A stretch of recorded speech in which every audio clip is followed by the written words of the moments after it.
Hello dear learners, I am Madhuri Mudda from Department of Education, Maharshi Dayal University, Rohtak. With the best wishes for today's learning, let us start our today's topic, sampling and its various forms. Under this main topic, we will have some subtopics like concept of sampling, need of sampling, steps of sampling process, and the various methods of sampling and sampling techniques. The learning objective of the today's module will be, after going through the content of this module, the learner shall be able to know and understand the meaning and the concept of sample. Understand the need of sampling, they will be able to explain the steps of sampling, and they will be able to understand and explain various methods of sampling, that is probability sampling and non-probability sampling techniques. Today our topic of discussion is sampling and how we can draw an appropriate sample from the population under study by elaborating various techniques of sampling. Generally, educational phenomenon includes a large number of units under study. In social sciences, the number of population is very large, and for research process for the population, generalization theories and principles are to be made and derived related to the phenomenon under study. It becomes impracticable to test or study each and every unit of the population. Moreover, it is not feasible from the aspect of time, memory, efforts and manpower to study each and every single entity of the population. In sampling, a comparatively small number of units, which may be the individual objects or events, are taken under study with the purpose to draw valid generalization for the entire population. The units of the samples are chosen in such a way that it remains a representative proportion of the population. To obtain a representative proportion of the population, the units of the sample are chosen in certain specified manner by following a specific procedure, which is followed to select the sample. What this process is? There are some steps. First is defining the population under study. Second is listing of the units of the population. Third is selecting a representative sample, and the fourth step is obtaining an adequate and appropriate sample. Under the first step, defining the population under study, we are to define the group of individuals, objects or educational institutions which we are taking for a research study. Population may be of different types.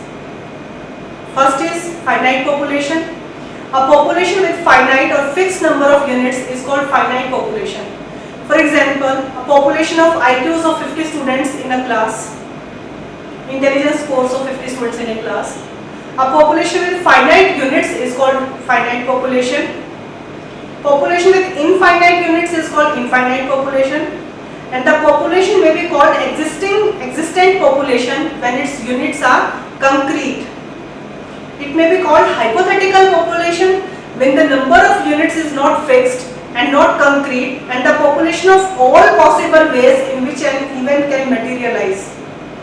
For example, population of heads and tails obtained by tossing a coin an infinite number of times is an example of hypothetical population. When the researcher is to define population, he is to define all the related aspects. For example, in a survey on achievement on science, the researcher will define the population by defining the age or grade of the students, and he may also describe the type of the schools, the geographical area, and even the academic year for which the data is collected. The next step is listing the units of the population. Before selecting the sample from the population, a complete and accurate list of units of the population is necessary. This list is called sampling frame. It is a time-consuming and difficult task to prepare a sampling frame, especially for big survey studies. Sometimes this sampling frame is not accurate and may have some errors, as the units in the frame may be listed twice, or it may include those units which do not belong to the population under study, or it may be incomplete also. Third step is selecting a representative sample. Once the population is defined and the list of all the units is made, the frame is made, the process of sampling is executed by adopting an appropriate method of sampling. A good sample needs to be representative of the entire population as much as possible. The ideology and logic of theory of sampling is theory of induction, where we proceed from particular to general, that is the inferences drawn from the studies on units of sample are applied to the whole units of population. All the results are expressed in terms of probability. The next step is obtaining an adequate sample. There are some considerations which need to be taken care while drawing a sample. Like for an homogeneous population, the sample size may not be so large. And for heterogeneous population, where we have greater variability in the population, a large sample size is required. Otherwise, in general, for greater precision and generalizability of findings, a large sample is required. Adequacy of the sample depends on the acquaintance with the characteristics of the population and upon the method used in drawing the sample. All this is to be done in order to increase the generalizability of the findings carried out on the sample. Now let us discuss various sampling methods. First method is, when we discuss sampling methods, we can say sampling methods may be classified in two main categories. The choice of sampling method depends on the characteristics of the population under study and also on ensuring that the sampling method is consistent for producing accurate results. First method is probability sampling methods. Under these methods of sampling, certain procedures are adopted which ensure that every unit of the population has an equal chance to get selected in the sample. Weights appropriate to the probability are used in the analysis of the sample. The selection of the units from population to sample or sampling procedures become automatic. In probability sampling methods, each unit of the population has a known chance to be selected in the sample, and this chance or probability may be calculated. In these methods, in order to have a desired level of accuracy, a desired sample size can be estimated and magnitude of sampling error can also be estimated. There are many more methods of selecting a probability sample, and all these methods have their own advantages and limitations. First method under probability sampling method is simple random sampling method. In this sampling method, each unit of the population has an equal chance of being selected in the sample, and the selection of any one unit is in no way related to the selection of other units. To prevent the biases and prejudices affecting the selection of units, some methods are adopted in simple random sampling, like lottery method, table of random numbers, which is prepared by Fisher and Gates, or tippet or candle method. For infinite population, the list of unit is not complete, simple random sample is not possible or feasible. Moreover, for heterogeneous populations, simple random sample may not represent the characteristic of the total population, even when the selected unit of the sample are analyzed properly. Next sampling method under probability sampling method is stratified random sampling method.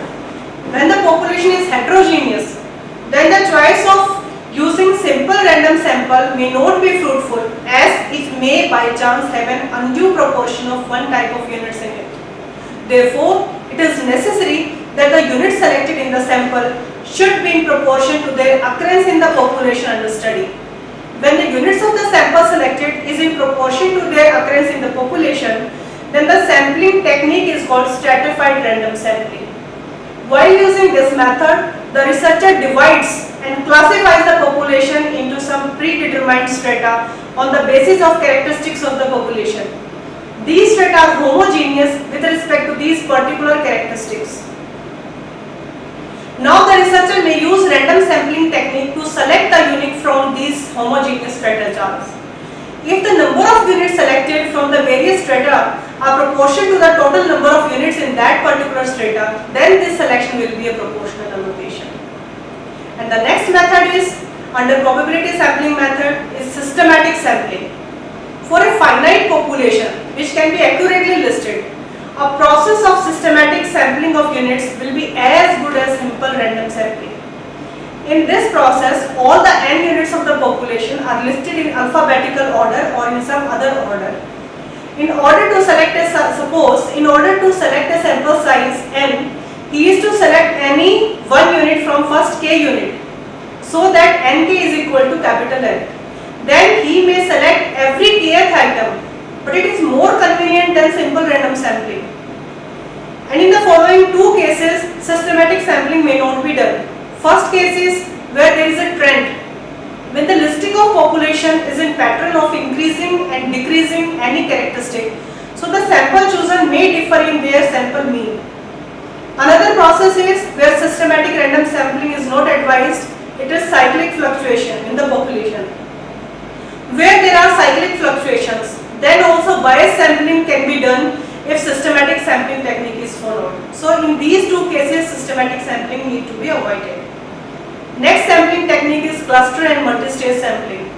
When the population is infinite and where it is not possible to draw sampling frame, in this sampling method, division of elements of population into groups so that the unit sampled may have more than one or groups of units together. For example, in a study on 10th class students of Haryana, a researcher selects all secondary schools and then select 20% of these schools which are representative of the group of the units or clusters, and then either uses all the 10th class students of the selected schools or he may select children randomly from these schools.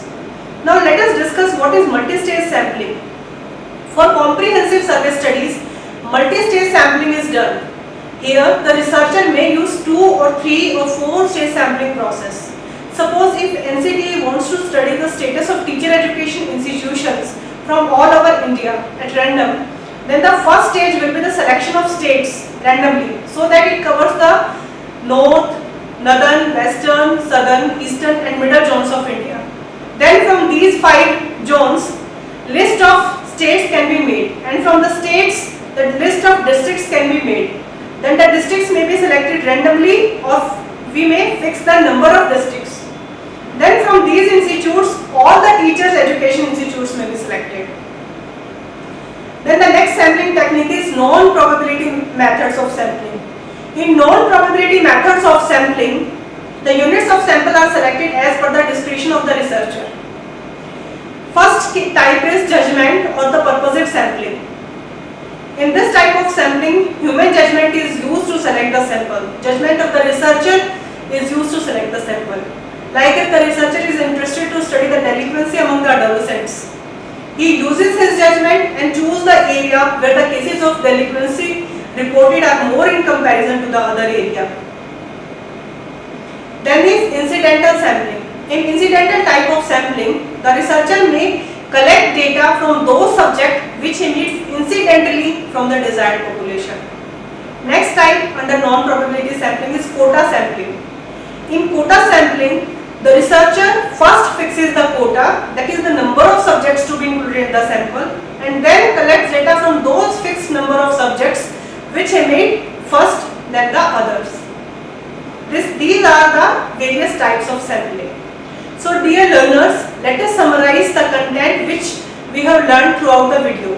We learned the meaning and concept of sampling as an important technique used for collecting the data in research study. We also discussed 4 steps which are used in sampling process.